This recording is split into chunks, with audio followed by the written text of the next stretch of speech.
संसद में हंगामे की ऐसी बहुत सारी क्लिप्स आप लोगों ने देखी होंगी और इन चीजों को आप बहुत एंजॉय भी करते होंगे, लेकिन आपको अंदाजा है इस चीज के बारे में कि ये एंटरटेनमेंट आपको कितना महंगा पड़ता है?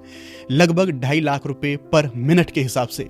अगर 3 दिन भी ऐसा हंगामा चलता रहा तो जनता के टैक्स के लगभग 23 करोड़ रुपए आग लग जाती है।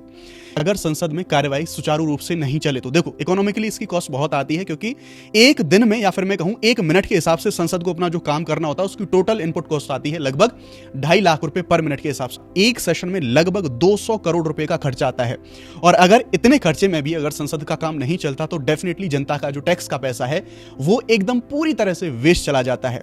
लेजिस्लेटिव पैरालिसिस, यानी कि आप जानते हैं संसद का काम है कानून बनाना, विचार विमर्श करना। अगर संसद की कार्यवाही नहीं चल पाती है, बहस नहीं हो पाती, तो फिर ऐसी कंडीशन में जो संसद का मूल उद्देश्य है वही हैम्पर हो जाता है। पीआरएस इंडिया रिपोर्ट 2025 के अकॉर्डिंगली बात करें तो जो संसद की उत्पादकता है अभी कुछ दिन में 40 से 50% तक कम हुई है।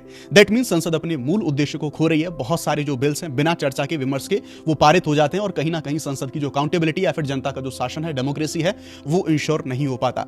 अकाउंटेबिलिटी का लॉस होता है। जैसे अगर हम बात करें संसद जब ठप रहती है तो उस समय पर जो 0 आर है या फिर जो क्वेश्चन आर है वो भी कंडक्ट नहीं हो पाता। इन आर में या फिर इस समय में जो सभी सांसद हैं वो मंत्रियों से प्रश्न पूछते हैं और कहीं ना कहीं गवर्नमेंट को अकाउंटेबल ठहराने की कोशिश यहां पर होती है, क्योंकि मंत्रियों को जवाब देना होता है सभी सांसदों के प्रश्नों का। और जब ये कार्यवाही नहीं चलती, 0 आर और क्वेश्चन आर नहीं चलते, तो ऐसे में सरकार मनमाने तरीके से कानून लाती है और बिना बहस के, विचार विमर्श के ऐसे कानूनों को यहां पर पास कर दिया जाता है, यानी कि अल्टीमेटली सरकार की जो जवाबदेही है वो काफी कम हो जाती है। डेमोक्रेसी और पॉलिसी स्टेबिलिटी, उस पर भी बहुत सारे क्वेश्चन मार्क लगते हैं, उस पर बहुत नेगेटिव इंपैक्ट पड़ता है। ग्लोबली इमेज है वो डाउन होती है डेमोक्रेसी की, और साथ ही साथ जो ग्लोबल इन्वेस्टमेंट है वो भी कहीं ना कहीं नेगेटिव इंपैक्ट उसके ऊपर हमें पड़ता है।